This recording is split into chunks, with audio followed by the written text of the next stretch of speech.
श्री श्री हं?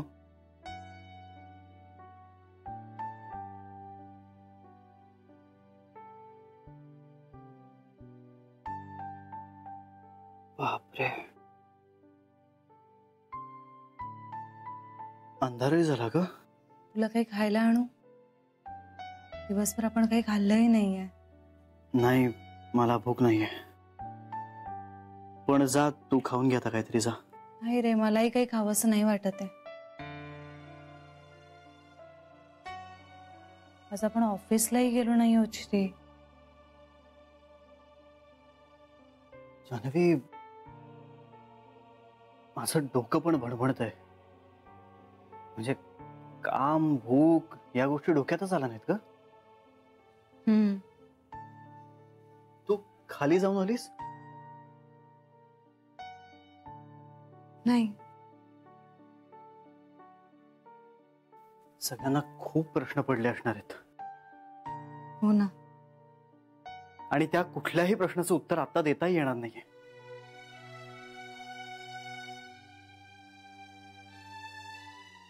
जान्हवी, जान्हवी, मी जरा जाऊन येतो. कुठे चाललास? आईयाचीकडे.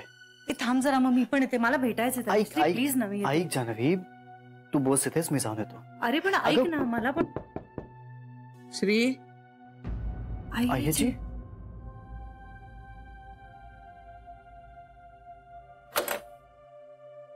येऊ का रे?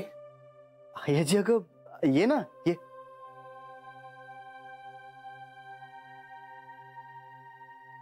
ये.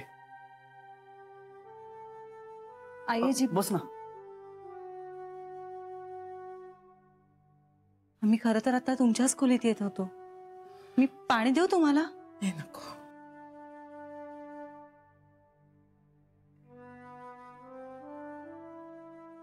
आईयाची, काय झालंय? बरंच काही. म्हणजे? मला शरयूला भेटायचंय.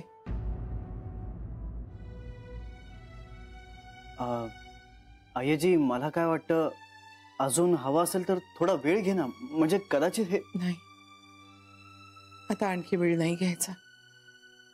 आधीच खूप उशीर झालाय. पण आईजी, तुम्ही काय बोलणार छोट्या आईंशी? माहित नाही. जान्हवी, आज पहिल्यांदाच कुणाच्या तरी समोर जायला हिम्मत गोळा करावी लागतीये. तिच्या नजरेला नजर देऊ शकेन की नाही असं वाटतंय. असं का म्हणताय आईजी? अहो, तुमच्या इतकी हिंमत आणखी कुणामध्ये असणार आहे? खूप जणात असते, फक्त ती दिसत नाही आपल्याला. शरयूचंच बघ ना, केवढी हिंमत आहे तिच्यात. आईयाजी, तू इकडेच थांब, मी छोट्या आईला घेऊन येतो. हा, नको, मीच जाईन तिला भेटायला. आता ही पावलं मलाच उचलायला हवीत.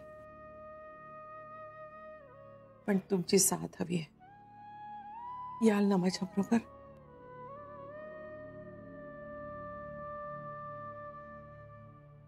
हो आईजी. नक्की.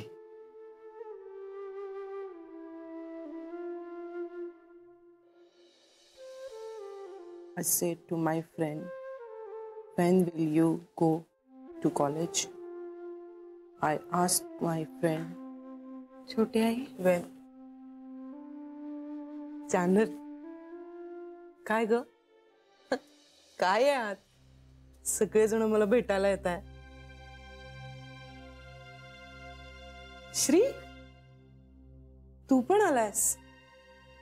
काय झालं? छोटी आई, तुझ्याशी थोडंसं बोलायचंय. गंमतच आहे, आज सगळेच जण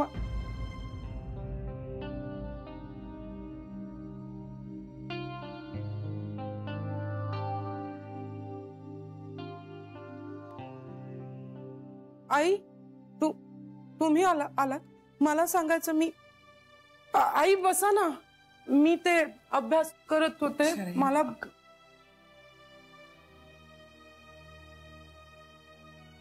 माझ्या हातून अक्षम्य गुन्हा घडलाय. तरी मी तुझी माफी मागते. मला क्षमा करशील ना? आई, तुम्ही असं का बोलताय? मी आज कुठेच बाहेर नव्हते गेले आई.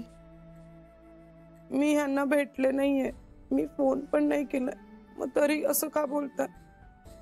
आई, माझं काही चुकलंय का? तुझं नाही, माझं चुकलंय. तू मला माफ केलंस, तरी मी स्वतःला माफ करू शकेन का मला माहित नाही. काय झालंय सांगा ना मला. सगळे माझ्याशी असं का बोलताय? श्री, तू तरी सांग ना, काय झालंय? छोटी आई, मी आईजीला सगळं सांगितलंय.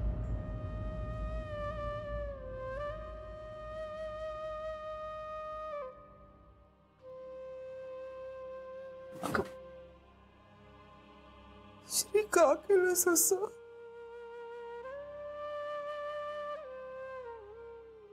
श्रीने योग्य तेच केलं. आई, मी खरं तर हे या आधीच करायला हवं होतं. शरयू, मला सांगायला हवं होतं. असं तरी कसं म्हणू मी? आपल्यामधली तरी मीच निर्माण केली होती. नाही आई, असं नाहीये. काय सांगणार होते तुम्हाला? कसं सांगणार होते? एवढा मोठा विश्वासघात केला होता मी आई तुमचा. कुठल्या तोंडाने तुमच्या समोर आले असते हो मी? हा प्रश्न तुझ्या मनात आला, हेच माझं अपयश आहे शरयू. आई, असं नका म्हणू. आई, तुमचं अपयश नाही. मी तुमचा शब्द डावलला ना, त्याचे परिणाम भोगलेत मी. नाही शरयू, माझ्या चुकीचे परिणाम भोगतेस तू. असं म्हणून मला नका लाजवू आई. हे चुकलेत, चुकलेच आहेत, प्रश्नच नाही. पण देवाच्या हातात काठी असते ना, अशी नाही तर तशी बसतेच. देवाने फार मोठी शिक्षा दिली आई मला. माझ्या चुकीची, लक्ष्मीकांतच्या चुकीची शिक्षा.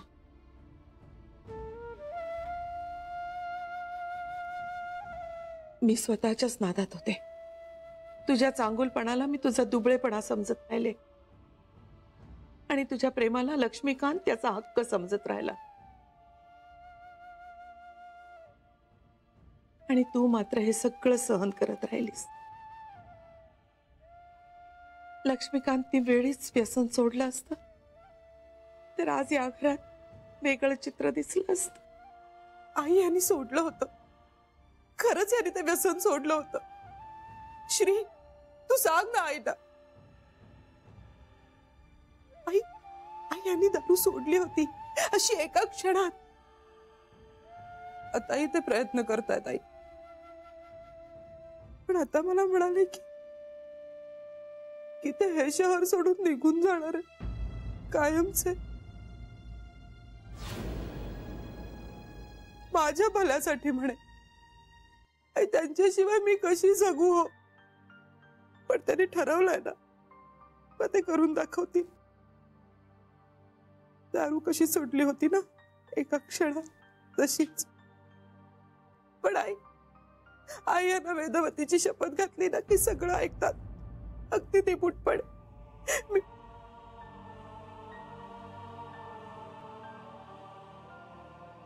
वेदवती? वेदवती कोण?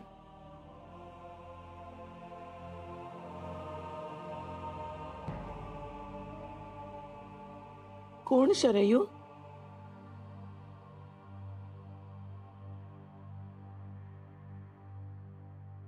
आईपासून लपवावी अशी कुठली गोष्ट असते का जगात?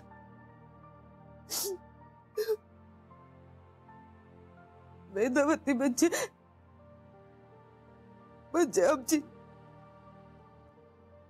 आमची जन्माला न आलेली मुलगी. यानं मनापासून वाटत होतं आई की आम्हाला मुलगीच व्हावी, तुमच्यासारखी. तुमच्या संस्कारात तिला हानाची मोठी व्हावी असं खूप वाटत होतं यानं आई.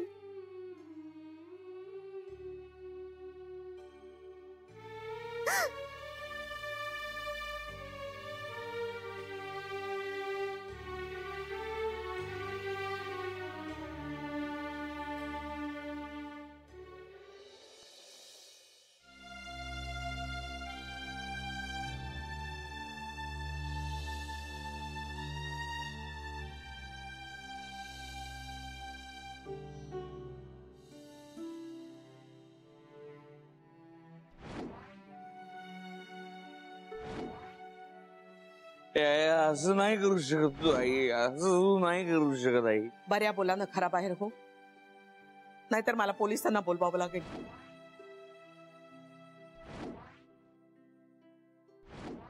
खूप वर्षांपूर्वीच्या घटना आहेत ना ग या.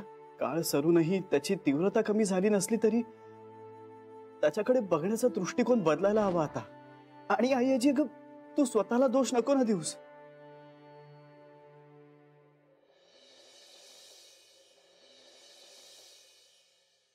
श्री,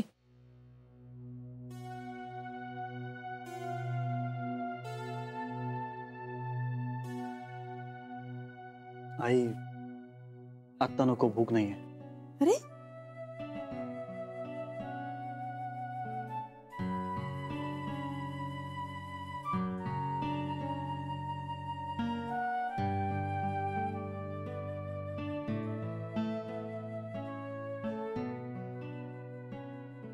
आई आजी अगं बस ना. नको. तू कुठे चाललीस का आता? इच्छा आहे. दिशा माहित आहे, रस्ता माहित नाही.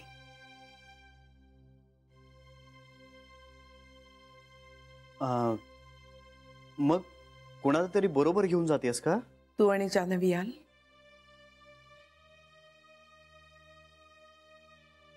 हो आई आजी.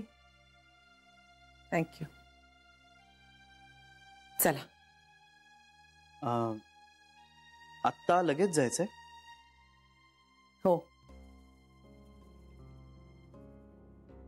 पण आई आजी आपण चाललोय कुठे आता? ते नका विचारू.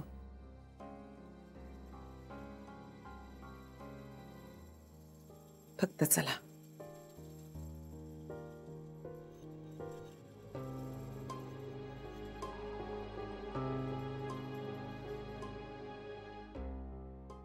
आई येतो.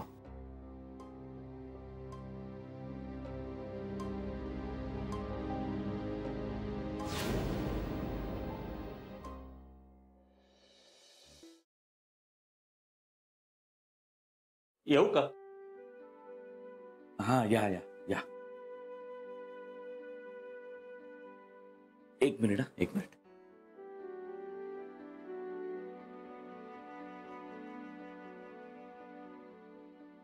हे हे मुलांना द्या, माझ्याकडून भेट म्हणून. हो, हे कशाबद्दल? असंच असू द्या. खूप मदत केलीत तुम्ही मला. आयत्या वेळेला धावून आलात माझ्याकरता. म्हणजे ही परतफेड नाही, हा ही परतफेड नाहीये, त्याची परतफेड करताच येणार नाही कधीच. पण मी सगळं लक्षात ठेवीन आयुष्यभर. अहो, असं निर्वाणीचं का बोलतंय? आणि हे सामान कुठे बाहेर निघालत का? मी जातो इथून कायमचा. काय? आपण का? माणसाने कधीतरी स्वतःला मुलांवरती सोपवायचं असतं. मुलांनी दाखवलेल्या मार्गावर चालायचं असतं. ती वेळ आली आता माझी. मुलं? असो, बरीच वर्ष राहिलो इथे. तुमचे मनापासून आभार. हो, आभार आमचे कसले मानता? खरं तर तुमचेच आभार मानायला हवे. आमची रोजची सकाळ तुमच्या गाण्यांच्या सुरांमुळे खूप छान व्हायची हो.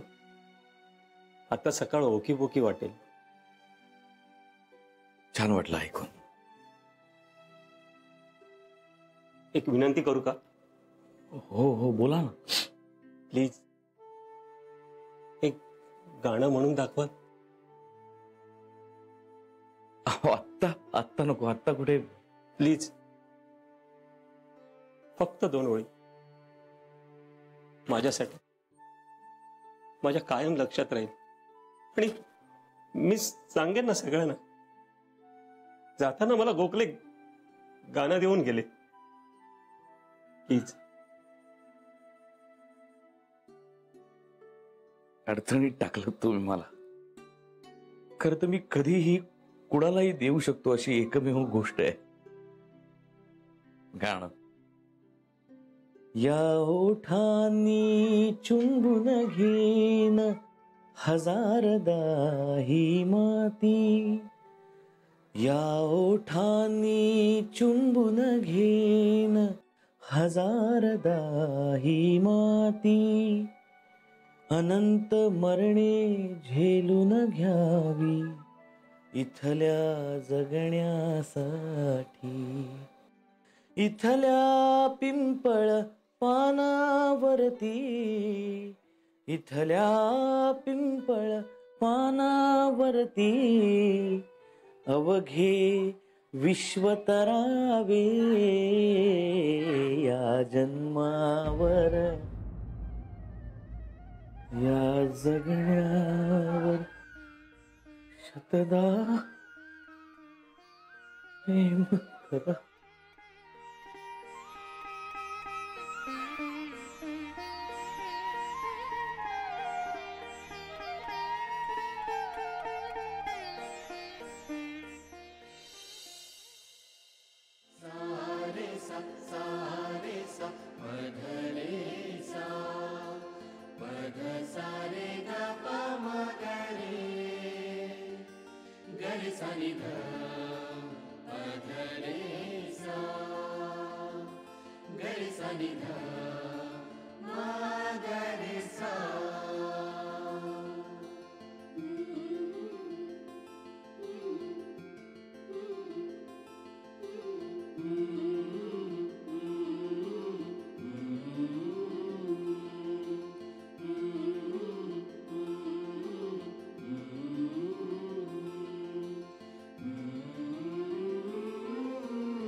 आई.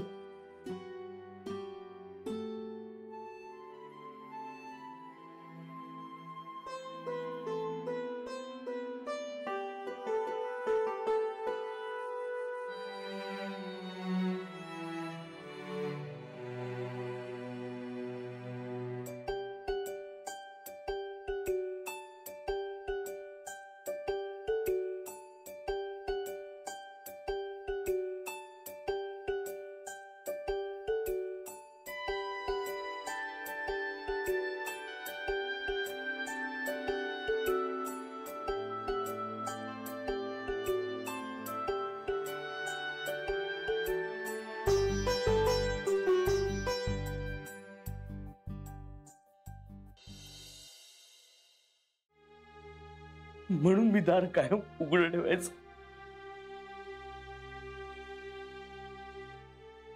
काय गंमत आहे बघ आई.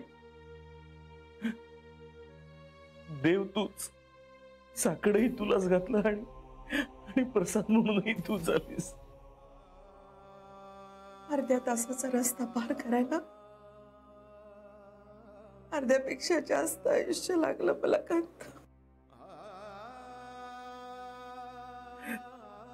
अजूनही वाट पाहिजे असती मी आई.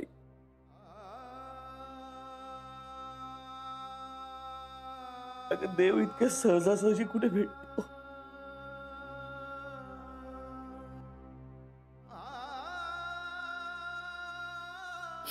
आता मी जायला मोकळा.